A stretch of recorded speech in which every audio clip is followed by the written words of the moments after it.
Guys अस्सलाम वालेकुम। जैसे कि आप जानते हैं पड़े आज हम अपने घर में बिरयानी बना रहे हैं, लेकिन बिरयानी का सामान मेरे पास मौजूद नहीं था, इसलिए फिर मैं चला बाजार की तरफ बिरयानी का सामान लेने के लिए। तो फिर जैसे ही मैं बाजार पहुंचने वाला था, रास्ते में मुझे मेरा दोस्त मिल गया नादे अली। उसके पास पर्ची थी जिस पे बिरयानी की रेसिपी लिखी हुई थी, जो जो सामान लेना उस पर्ची में लिखा हुआ था। उसके बाद फिर मैंने कहा चलो चलें बाजार। फिर बाजार पहुंचा हूँ पड़ा। बाजार पहुंचा, अब्बू जहाँ दुकान पे बैठे थे वो बंद थी। फिर अब्बू को मैंने कॉल की, अब्बू से पूछा आप कहाँ हैं पड़े। फिर अब्बू ने मेरी कॉल उठाई। अब्बू ने कहा मैं इस जगह बैठा हूँ, आप आ जाओ। फिर मैं वहां गया हूँ पड़ा। फिर वहां से मुझसे पैसे लिए हैं। उसके बाद फिर मैं बाजार में गोश्त वाले की दुकान की तरफ अब जा रहा हूँ पड़ा। गोश्त वाली दुकान पे मैं पहुंच गया हूँ। फिर मैंने मुझसे कहा 1 किलो गोश्त बना दे। फिर गोश्त वो बना रहा था, उसमें फिर मैंने कहा दही सही ले लें, फिर अगला सामान बाकी उठा लेंगे। उसके बाद जैसे ही उठा लेंगे उसके बाद फिर हम सामान दूसरा उठाने के लिए निकल पड़े थे। फिर सामान समून मैंने सारा उठा लिया, नादली ने पकड़ लिया है पड़ा, बिरयानी का सारा सामान उसी के हाथ में आ पड़ा।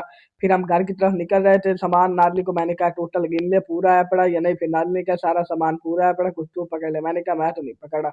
उसके बाद मैं घर पहुंच गया हूँ। फिर मम्मा ने कहा था ये सारा सामान निकाल के काट दे। फिर बसल मैंने काट ली। उसके बाद थूम पीस रहा था, चावल में पानी डालने के लिए मैं अब जा रहा था। फिर उसके बाद मैंने कहा चलो आपको दिखा लें।